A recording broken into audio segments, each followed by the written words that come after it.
아멘. 우리 하나님께 영광의 박수 올려드리겠습니다. 어떤 미국 목사님이 영어 단어 중에서 사랑만큼 많이 사용되면서 또 잘못 사용되는 단어도 없다, 그런 얘기를 한 적이 있습니다. 이 love라는 단어 갖다 붙이는 데가 굉장히 많습니다. 알고 보면 여러분들이 계절을 좋아한다 할 때도 이 love라는 단어를 쓰고요, 어떤 날씨가, 나는 이런 날씨가 좋다 이럴 때도 love라는 단어를 씁니다. 심지어 자기가 좋아하는 음식에 대해서도 love라는 단어를 쓰죠. 한 가지 그림을 제가 한번 보여드리겠습니다. 그 예를 하나 보여드리겠는데, 어디서 많이 보신 거죠? 맥도날드 땡에 가시면 언제나 볼 수 있는 문구가 바로 저 문구입니다. 저기도 보니까 뭐라고 얘기하죠? I am loving it. 햄버거도 사랑한다. 햄버거도 사랑한다고 말을 합니다. 그래서 요즘 뭐 미국만 그런 것이 아니라 이 사랑한다라고 말할 때 이 사랑이라는 단어는 굉장히 쉽게 그렇게 사용하는 그런 단어 중에 하나다, 그렇게 볼 수 있습니다. 우리나라도 언젠가 그 고객에게 인사할 때 뭐라고 인사를 했죠? 사랑합니다 고객님. 요새는 잘 안 그러더라고요. 옛날에 전화하면 한 번도 본 적도 없고 한 번도 만난 적도 없는데 전화를 받으면서 사랑합니다 고객님, 그렇게 인사를 해요. 그래서 이 사랑이라는 단어가 어느덧 이렇게 너무 흔해져 버려 있고 또 말하기는 쉬운 그런 단어로 변해버렸습니다. 근데 여러분, 우리가 잘 알죠? 사랑이 우리가 말하기 쉬운 것만큼 그렇게 쉽게 되어지는 것이 아니다라는 것을 우리가 현실적으로 잘 알고 있습니다. 사랑만큼 어려운 게 사실은 없습니다. 교회가 하나 돼야 된다, 그런 말 우리가 많이 합니다. 교회가 하나 돼야 된다, 하나 돼야 된다. 그런데 참 교회가 하나 되기가 힘든 이유가 사랑이 그렇기 때문에 그렇습니다. 여러분, 교회가 하나 되는 것은 사랑할 때 하나 될 수 있는데 사랑이 어려우니까 교회가 하나 되는 것 역시 어려울 수밖에 없어요. 우리가 광야교회로 이렇게 우리 교회를 부르면서 세 가지 특징을 얘기하면서 마지막 세 번째를 광야에서 한 몸을 경험하는 교회다, 그렇게 우리가 말을 해왔습니다. 그렇게 광야에서 한 몸을 경험하기 위해서 필요한 것이 바로 사랑이고, 그래서 오늘 마지막 시간으로 여러분과 함께 나누려고 하는 말씀이지만, 고린도전서 13장, 우리가 사랑장으로 알려져 있는 이 말씀이 한 몸을 이루는, 광야에서 한 몸을 이루는 데 있어서 가장 핵심적인 부분이다라는 것을 여러분에게 말씀을 드리고 있습니다. 광야는 그 어떤 곳보다도 사랑이 필요한 것이고, 그렇게 사랑할 때 하나가 될 수 있는 곳이니까. 그래서 이 사랑에 관한 이 마지막 결론에 해당하는 말씀, 지난주에 이어서 이번 주 함께 나누면서 우리 동일교회가 또 여러분의 가정이, 여러분이 맺고 있는 모든 관계 속에서 그 주님의 그 사랑의 아름다운 모습들이 나타날 수 있도록, 또 그렇게 한 몸을 이루어 갈 수 있는 우리 공동체가 될 수 있도록 함께 이 말씀으로 은혜 받는 시간이 되시기를 바랍니다. 지난주에 두 가지를 말씀드렸습니다. 모두 네 가지를 사도 바울이 결론적으로 이야기하고 있는 중에 첫 번째 두 가지, 모든 것을 참으며 모든 것을 믿는다라는 말씀을 드렸고, 이제 계속해서 사도 바울이 사랑을 이렇게 결론을 내립니다. 사랑은 모든 것을 바라는 것이다, 그렇게 말합니다. 사랑은 모든 것을 바란다. 여기서 모든 것을 바란다는 것을 이렇게 우리가 해석을 할 수 있겠습니다. 우리가 모든 관계를 바라보는 시선이 현재에 있지 않고 미래에 있다, 그런 의미죠. 무엇인가를 우리가 바란다는 것은 미래에 속한 일입니다. 그런데 그 미래에 속한 일이 무엇이냐? 그게 바로 주님께서 우리의 모든 관계 속에서 이루어내실 가장 선한 결과를 말한다는 거예요. 그러니까 우리가 사랑하면 모든 관계 속에서 현재 모습만을 보는 것이 아니라 장차 주님께서 이 관계 속에서 우리들 가운데서 이루어내실 가장 아름답고 가장 선한 결과를 우리가 기대한다는 거예요. 그것을 기대하기 때문에 그런 기대와 그런 소망이 우리로 하여금 오늘 내가 만나는 사람들, 내가 관계 맺고 있는 사람들, 내가 함께 속해 있는 그 공동체 안에 사랑할 수 있게 하는 그런 이유가 된다, 그런 뜻이라고 볼 수가 있습니다.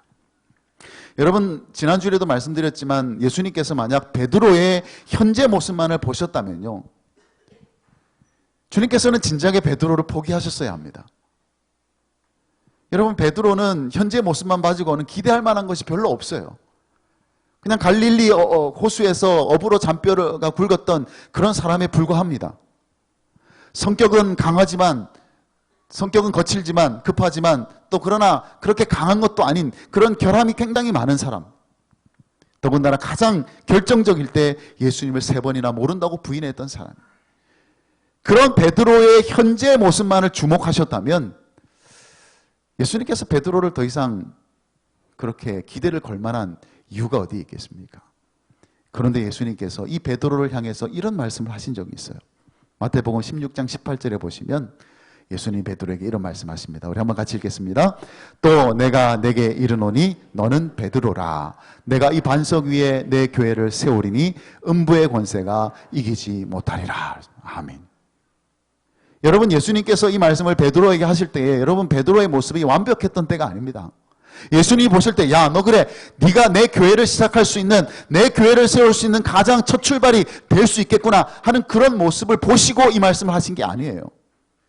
여전히 베드로는 부족한 모습이 있습니다. 여전히 베드로의 현재 모습은 예수님의 마음에 그렇게 들지 않는 그런 구석들이 굉장히 많아요. 그런 베드로를 향해서 주신 말씀이 이 교회를, 내 교회를 너를 통해서 내가 시작하겠다는 거예요. 만약 현재의 모습만 주목하셨다면요, 이런 말씀을 하실 수가 없습니다. 뭘 믿고 그렇게 하겠어요? 뭘 믿고 내 교회를 베드로에게 맡겨주시겠습니까?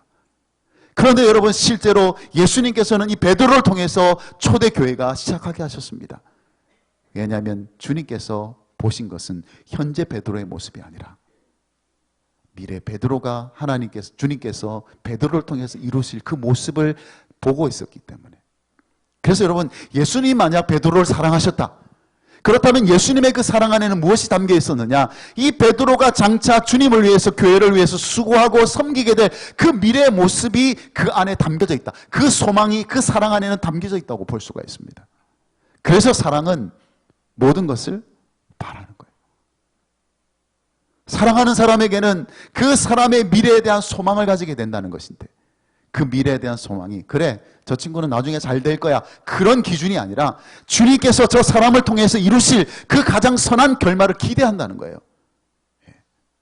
주님께서 저 사람을 통해서, 우리 관계를 통해서 가장 선한 열매를 주실 것이다 라는 그런 소망이 있기 때문에 오늘 사랑하는 것입니다. 여러분, 우리가 현재의 모습이 아니라 미래를 주목하는 것은요, 그것이 곧 우리의 현재에 중요한 영향을 미칩니다. 우리의 삶의 태도에 굉장히 중요한 영향을 미쳐요. 여러분, 농부가 씨앗을 뿌릴 때 여러분 현재 모습을 보고 씨앗을 뿌리는 게 아닙니다. 여러분, 씨앗을 보면요, 그 뭐가 있겠어요? 조그만 그 씨앗에 볼 게 뭐가 있어요? 볼품 없는 그 씨앗. 물론 요즘에는 몸에 좋은 씨앗이 많아가지고 막 그걸 뿌리지도 않고 그냥 드시는 분이 많이 계시는데, 씨앗의 원래 존재 목적은 뭡니까? 그렇게 심기어져서 나중에 열매로 나타나는 것이 씨앗의 존재 목적이에요. 그런데 농부는 그것을 본다는 거예요. 농부는 그 씨앗의 그 현재 모습을 통해서 그 씨앗 속에서 무엇을 보냐? 열매를 봅니다. 그래서 뿌리는 거예요. 그래서 밭을 메고, 그래서 비료를 주고, 그렇게 수고를 하고, 물을 주고, 아끼고 돌보는 거예요. 농사하는 일이 힘들어도, 고된 일이 있어도, 고달파도, 그래도 계속해서 애를 써서 그렇게 키우는 이유가 뭐냐면, 농부는 알기 때문이죠. 이 씨앗이 이 땅 속에서 그냥 씨앗으로 있는 것이 아니라 결국 미래에 열매가 되어 나타날 것을 알기 때문에, 그래서 그 열매가 나타날 때까지 오늘 그렇게 수고하고 오늘 그렇게 애를 쓰는 거예요. 그게 농부의 오늘입니다. 여러분, 우리가 어떤 관계 속에서, 여러분 가정이나 우리 교회 가운데 살아가면서 우리가 정말 사랑해야 한다고 할 때, 사랑해야 될 그 관계 속에서 그 사람에 대해서 우리가 가지게 되는 가장 최선의 태도는 뭐겠습니까? 지금 현재 모습을 보면요, 별 소망이 없잖아요. 기대할 게 별로 없잖아요. 그러나 주님께서 그 사람을 통해서 혹 우리와의 관계 속에서 이루어내실 그 가장 아름답고 선한 열매를 우리가 그 속에서 볼 수만 있다면 오늘 그 속에서 우리가 사랑할 수 있다는 거예요. 그래서 여러분, 우리가 관계 속에서 현재 모습이 아니라 미래를 우리가 바라본다는 것은, 그 미래를 기대하고 소망한다는 것은 굉장히 중요한 일이 됩니다. 이정아 시인이 쓴 시집 중에 너는 눈부시지만 난 눈물겹다라는 책이 있는데, 거기에 보면 이런 문장이 나와요. 나중에 알찬 열매를 맺을 수만 있다면 지금 당장 꽃이 아니라고 슬퍼할 이유가 어디 있겠는가. 나중에 열매를 맺을 수만 있다면 지금 이 모습이 꽃이 아닌들 그게 뭐가 슬퍼할 일이겠느냐.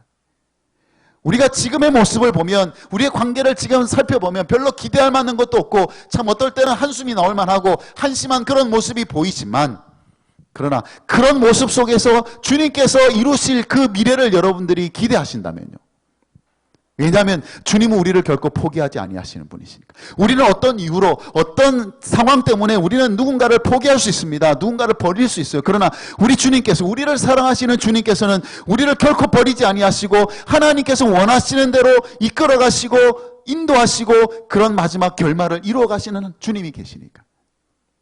그런 미래를 우리가 볼 수만 있다면, 바라볼 수만 있다면, 소망할 수만 있다면, 오늘 우리는 지금 이 모습 때문에 실망하고 우리가 지금 이 모습 때문에 포기하는 것이 아니라 계속해서 그를 끝까지 기다려주고 인내할 수 있는 그런 사랑이 가능해진다라는 겁니다.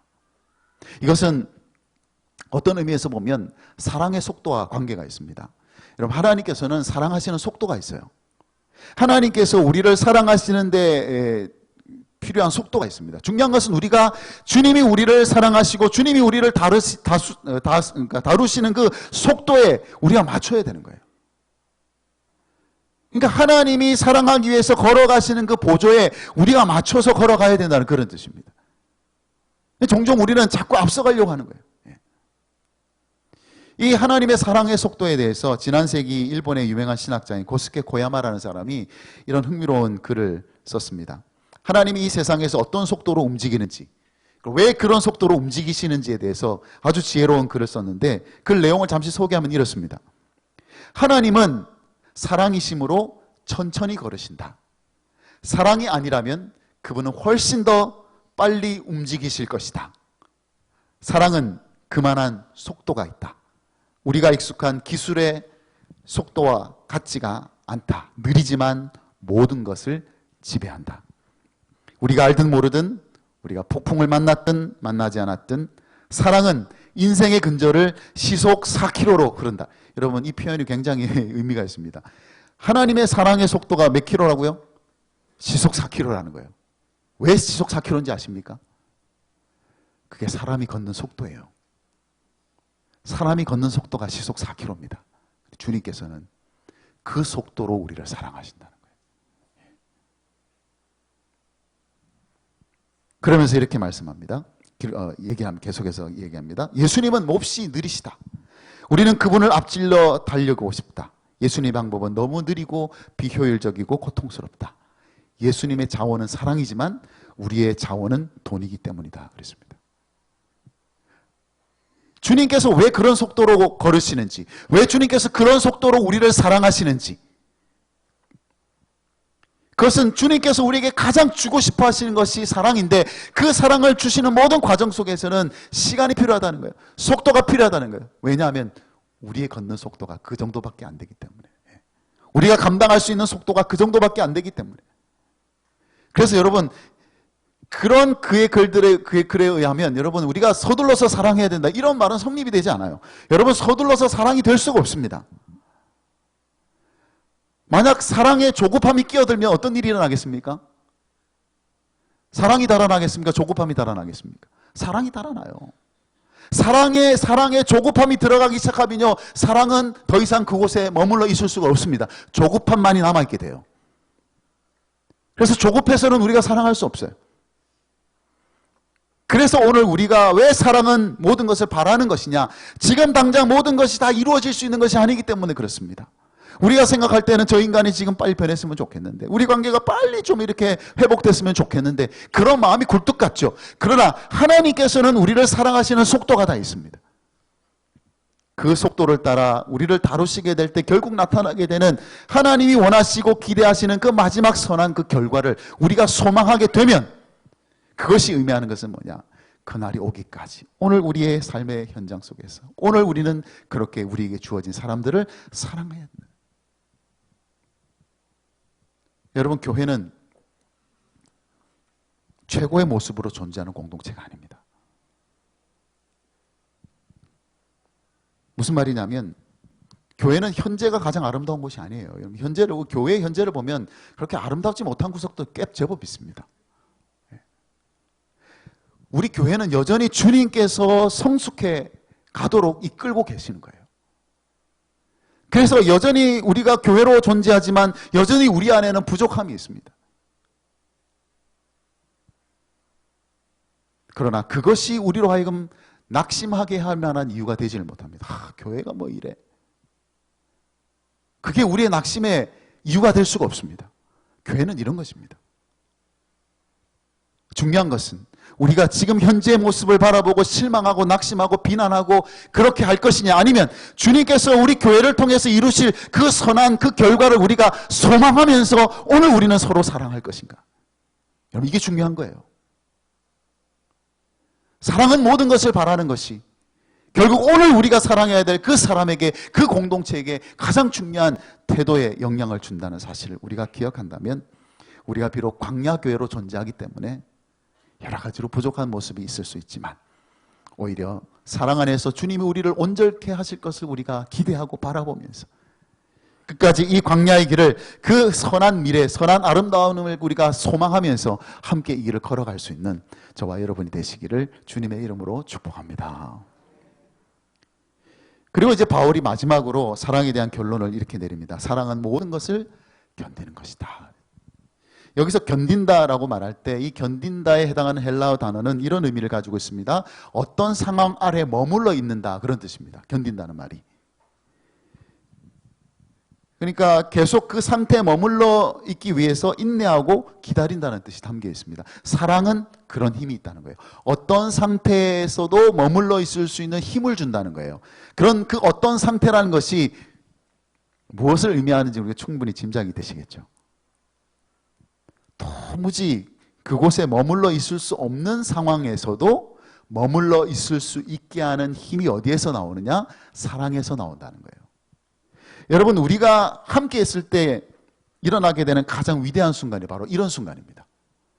우리가 그냥 함께 있는 것이 아니고, 그냥 물리적으로 그냥 함께 있는 것이 아니라 정말 사랑으로 함께 있으면 일어나게 되는 정말 위대한 순간이 뭐냐? 아무리 힘들고 어려운 환경이 우리에게 불어닥친다 할지라도 여전히 그곳에 머물러 있을 수 있는, 그것을 견딜 수 있는 힘이 어디에서 오느냐? 바로 사랑에서 온다. 사랑하면 그게 가능해진다는 거예요. 바울이 이 편지를 보낸 고린도 교회의 형편을 다시 한번 돌아가 본다면요, 이 교회는 정말 어렵고 힘든 상황 속에 놓여 있는 겁니다. 그냥 종합 선물 세트예요. 그냥 힘든 일에 모든 종류의 어려움이 다 이 교회 안에 있어요.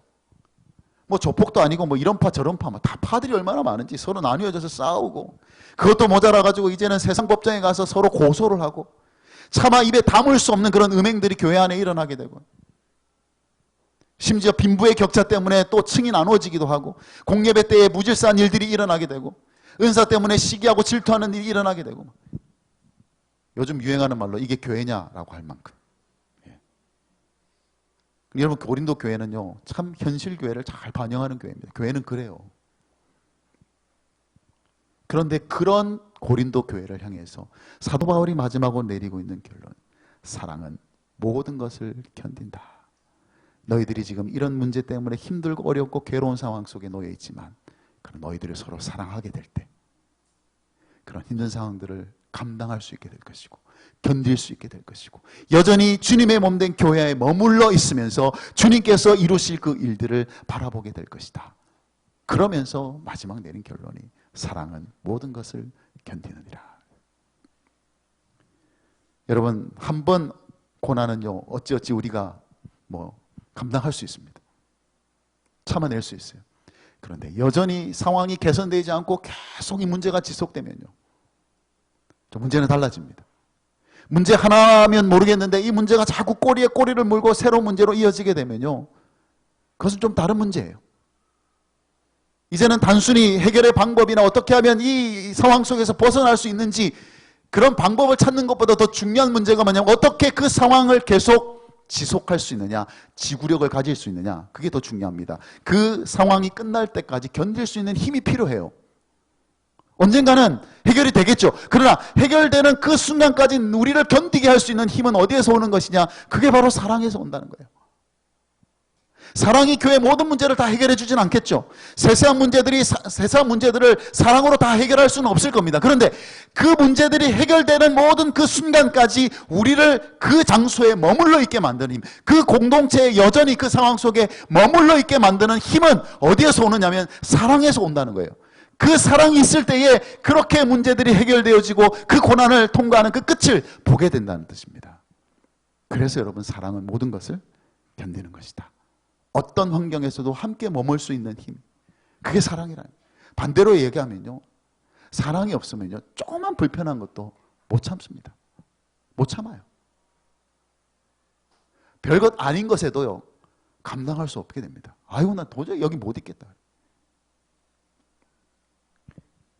제2차 세계대전 당시에 미얀마에 일본군 수용소가 있었습니다. 거기에 이제 고든이라는 사람이 포로로 이제 잡혀가게 되었는데, 이 고든이라는 사람이 그 수용소에서 지옥을 경험한 거예요. 뭐 일본군의 학대도 뭐 물론이지만 이 사람을 정말 힘들게 하고 고통스럽게 했던 것은 뭐냐면 포로들의 태도 때문에, 함께 갇힌 포로들의 모습 때문에 너무 힘들었어요. 이 포로들이 정말 그 고통 속에 함께 고난을 감당해야 될 이 포로들이 그냥 야만인처럼 행동하더라는 거예요. 모든 것이 부족하지 않습니까? 그런데 그 속에서 남의 것을 훔치고요, 죽어가는 전우의 것을 막 몰래 강탈하기도 하고, 배식 당번이 되면 먹을 것을 뒤로 챙겨가고 자기 배를 채우기도 하고, 가뜩이나 모자란데. 그런 모습을 보면서 그 와중에 이 고딘이라는 사람이 죽을 병에 걸려서 이제 죽게 된 거예요. 근데 그렇게 죽게 되니까 얼마나 기뻤는지 몰랐다 그렇게 고백을 합니다. 왜냐하면 내가 이런 지옥 같은 곳에서 내가 벗어날 수 있다는 것이 너무 좋았던 거예요. 내가 자유를 얻어서 이 수용소를 탈출할 수 없다면 차라리 내가 이곳에서 죽어서 여기서 벗어나고 싶을 정도로 그런 고통스러운 그런 시절을 그 수용소에서 보낸 거예요. 그렇게 죽어가고 있을 때 신참포로 두 사람이 그 수용소에 들어오게 되었습니다. 이 두 사람도 몸에 병이 있어요. 몸이 약합니다. 그런데 이 포로 두 사람은요, 뭔가 좀 달랐어요. 얼마 되지 않는 양 그 식사를요, 자기보다 좀 더 위중한 사람들이 나눠주기 시작해요. 힘없는 사람들의 것을 뺏어서 자기가 먹는 그곳에서 오히려 자기 것을, 많지도 않은 자기 것을 나눠주는, 그리고 자기보다 약한 사람들을 돌보기 시작하고, 굳은 일이 있으면 자원해서 자기가 나서고, 그리고 이 고든이라는 사람도 이렇게 죽어가는 이 고든 계속 마사지 해주고 소독해주고 몸을 씻어주고.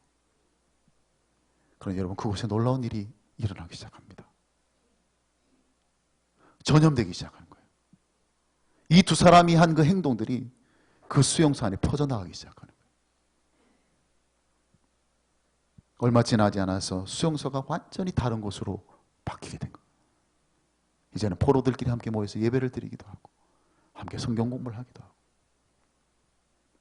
그로부터 20년의 세월이 흘러서 이 고딘이라는 사람이 프린스턴 대학의 교목이 되었습니다.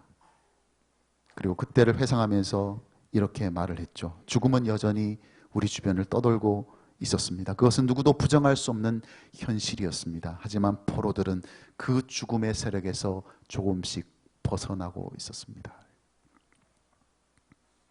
여러분, 이 수용소에서 일어난 변화가 의미하는 것이 무엇일까요? 그 지옥 같은 수용소가 머물 수 있는 곳이 될 수 있었던 이유가 도대체 뭐냐는 거예요. 그게 바로 사랑의 수고죠. 사랑은 그 어떤 것도 머물 수 있게 만들 수 있는 능력입니다. 여러분, 우리가 극단적으로 이 수용소 같은 환경이 아니더라도 여러분, 사람이 함께하는 곳에는 둘 중에 하나입니다. 도무지 견딜 수 없는 곳이 되든지 아니면 견뎌지는 곳이 되든지 둘 중에 하나예요. 어디를 가든지 마찬가지입니다. 그런데 그것을 결정하는 것이 뭐냐면 그렇게 함께하는 사람들과 어떤 모습으로 지내느냐가 그게 결정한다는 거예요. 사랑하면요, 서로 사랑하면 아무리 견딜 수 없는 그것도 견뎌지는 것이 됩니다. 그런데 사랑이 없으면요, 아무리 괜찮은 것도 견딜 수 없는 것이 돼요. 그래서 사랑이 위대한 겁니다. 그래서 그 공동체 안에 사랑이 있다는 것이 얼마나 놀라운 능력인가를 우리가 사랑하게 될 때 비로소 깨닫게 되는 거예요. 사랑은 모든 환경과 모든 역경과 모든 어려운 것들을 이겨낼 수 있는 힘을 주는 것이기 때문에, 견딜 수 있는 힘을 주는 것이기 때문에. 여러분의 가정도 마찬가지죠. 우리 교회도 마찬가지입니다. 아무리 힘들고 어려운 상황이 일어나도 그것에서 여전히 머물 수 있는 힘이 어디 있겠습니까? 정말 하루라도 떠나고 싶은 그 가정임에도 불구하고 그 가정 속에 계속 머물러 있을 수 있는 힘은 어디에서 오느냐는 거예요. 정말 교회를 떠나고 싶은데도 불구하고 그 교회에 내가 여전히 머물 수 있는 힘은 도대체 어디서 오느냐. 그게 바로 사랑에서 온다는 거예요. 여러분, 우리 교회는 사랑의 공동체입니다. 그 말이 의미하는 바를 여러분 곰곰이 한번 생각해 보세요. 그것은 우리 교회에 아무리 힘든 일이 일어나고 어려운 일이 일어나고 극한 상황이 우리 교회 가운데 나타난다 할지라도 여전히 우리가 그곳에 이 교회 안에 머물 수 있는 그 능력이 사랑에서 온다는 것. 그래서 사랑의 공동체가 교회일 수밖에 없다는 것을 우리 다시 한번 확인할 수 있도록. 결국 우리는 이런 극한 환경 속에서 머물러 있지만은 않을 겁니다. 여러분, 주님께서 우리가 역경 속에 그냥 살라고 역경을 주시는 게 아니에요. 어떤 목적이 있으시겠죠. 결국은 주님께서는 이런 역경을 통과하게 하실 것입니다. 그런데 통과하는 모든 과정 속에서 주님이 원하시는 바가 바로 사랑이라는 거예요. 우리 동일교회가 이 광야교회에 있으면서 여러 가지 불편한 점이 많았을 것입니다. 힘든 일도 많았을 거예요. 그럼에도 불구하고 여기에 우리가 여전히 머물 수 있는 이유가 있다면 그것은 우리가 서로 사랑하기 때문이고, 그러나 우리가 서로 사랑하면서 이곳을 우리가 견뎌내고 있지만, 그러나 우리는 여기에 있을 사람들이 아니라 주님께서 약속하신 약속의 땅으로 갈 사람들이라면 우리가 그 모든 여정 가운데 함께 사랑하면서 서로 견딜 수 있는 힘이 되어줘야 되지 않겠습니까? 그래서 결국 마침내 주님께서 이끄실 그곳을 향해서 우리 함께 그 길을 걸어갈 수 있는 그런 복된 일들이 사랑하는 교회 안에서 일어나게 되는 가장 아름다운 일이 될 수 있도록, 이제 남은 우리 광야의 길, 우리가 함께 사랑 안에서 서로 견디면서 그렇게 나갈 수 있게 되기를 바랍니다. 힘들지만 포기하지 마시고, 뒤를 돌아보지 마시고, 낙심하지도 마시고, 불평하지도 마시고, 오직 우리가 이곳에서 서로 사랑하며 서로 아끼고 서로 보살피게 될 때 결국 나타나게 될 주님의 그 영광스러운 그 약속의 땅에서 우리가 다시 한번 주님을 찬송하게 될 날이 올 것을 우리가 바라보면서 오늘 우리가 그 사랑 안에 함께 나아갈 수 있도록, 견딜 수 있도록 그 사랑의 공동체로 세워질 수 있기를 주님의 이름으로 축복합니다. 아멘. 이제 고린도전서 13장에 나오는 사랑 전부 우리가 살펴보았는데 한번 정리를 좀 이렇게 해보고 싶습니다. 4절에서 7절 말씀 한번 띄워주시는데 여기에다 제가 괄호를 만들어 놨어요. 괄호를 만들어 놨는데 저 괄호 안에다가 여러분 이름을 이제 넣어서 한번 읽어보겠습니다. 2부 때 내가 하니까 제 이름을 가지고 하시는 분이 계시더라고요. 자기 이름을 가지고 하는 겁니다. 자기 이름을 가지고 한번 그 안에 넣어서 한번 같이 읽어보겠습니다. 시작. 이창화는 오래 참고, 이창화는 온유하며, 이창화는 시기하지 아니하며, 이창화는 자랑하지 아니하며, 이창화는 교만하지 아니하며, 이창화는 무례히 행하지 아니하며, 이창화는 자기의 유익을 구하지 아니하며, 이창화는 성내지 아니하며, 이창화는 악한 것을 생각하지 아니하며, 이창화는 불의를 기뻐하지 아니하며, 이창화는 진리와 함께 기뻐하고, 이창화는 모든 것을 참으며, 이창화는 모든 것을 믿으며, 이창화는 모든 것을 바라며, 이창화는 모든 것을 견디느니라. 굉장히 불편하네요. 그죠? 여러분 읽으시면서 좀 불편하다는 느낌 안 드셨습니까? 여러분, 우리가 지금까지 거짓말을 했습니다. 그죠? 여러분 정말 이렇게 하셨나요? 여러분, 사실 이 괄호 안에는 우리 이름을 넣으면 말이 안 됩니다. 말이 될 수가 없어요. 우리가 어떻게 이렇게 할 수 있겠습니까? 너무 어색하지 않습니까? 우리 이름을 넣으니까 이게 이루어질 수 없는 거예요. 일어날 수 없는 일이에요. 읽고 나면 우리가 거짓말장이 다 돼버려요. 왜냐하면 이 사랑에 대한 내용은 우리에게 속한 것이 아니라 예수님께 속한 것이기 때문에 그렇습니다. 그래서 저 괄호 안에는 우리 이름을 넣어야 되는 게 아니라 예수님의 이름을 넣으면 됩니다. 우리 다시 한번 읽어보겠는데 이번에는 이 괄호 안에다가 예수님의 이름을 넣어서 한번 같이 읽어보겠습니다. 시작. 예수님은 오래 참고, 예수님은 온유하며, 예수님은 시기하지 아니하며, 예수님은 자랑하지 아니하며, 예수님은 교만하지 아니하며, 예수님은 무례히 행하지 아니하며, 예수님은 자기의 유익을 구하지 아니하며, 예수님은 성내지 아니하며, 예수님은 악한 것을 생각하지 아니하며, 예수님은 불의를 기뻐하지 아니하며, 예수님은 진리와 함께 기뻐하고, 예수님은 모든 것을 참으며 예수님은 모든 것을 믿으며 예수님은 모든 것을 바라며 예수님은 모든 것을 견디느니라. 아멘. 이는 말이 되죠? 이래야 말이 됩니다. 왜냐하면 이 사랑의 아름다운 모습들은 우리 주님께만 속한 것이기 때문에 그렇습니다. 그러면 사도 바울은 왜 이것을 고린도 교회 성도들에게 또는 우리에게 요구하고 있을까요? 우리에게 불가능한 일을 우리에게 요구하는 것입니까? 아닙니다. 지금 바울은 예수님의 사랑이 이런 것이다라는 것을 소개하기 위해서 이 말씀을 하고 있는 것이 아니라 이 사랑이 우리 안에 있다는 것을 보여주기 위해서. 이미 교회 안에는 이 사랑이 있습니다. 예수님께서 부어주신 거예요. 중요한 것은 우리가 그 사랑 안에 있는 것입니다. 그 사랑 안에 있는 사람은요, 그 삶을 통해서 그 사랑이 흘러 넘치게 되어져 있습니다. 내가 있는 것으로, 내가 할 수 있는 능력으로 사랑하는 것이 아니라 내가 받은 그 사랑이 흘러 넘치는 거예요. 그래서 여러분, 우리가 붙들어야 되는 것이 예수 그리스도께서 우리에게 부어주신 그 사랑을 붙잡을 때에 그때 비로소 자연스럽게 나타나는 삶의 모습들이 오늘 사도 바울이 고린도 교회와 우리에게 요구하는 사랑의 모습들이라는 것을 우리가 다시 한번 기억하면 오늘 우리가 그 주님의 사랑 앞에서 다시 한번 그 사랑에 우리가 온전히 붙들릴 수 있도록 주님의 사랑으로, 나는 할 수 없지만 그 주님의 사랑으로 사랑하며 섬길 수 있도록, 그렇게 이 광야에서 사랑으로 한 몸 되는 공동체를 우리 통일교회가 이루어갈 수 있도록 그렇게 온전히 사랑에 붙들릴 수 있는 저와 여러분이 되시기를 주님의 이름으로 축복합니다. 아멘.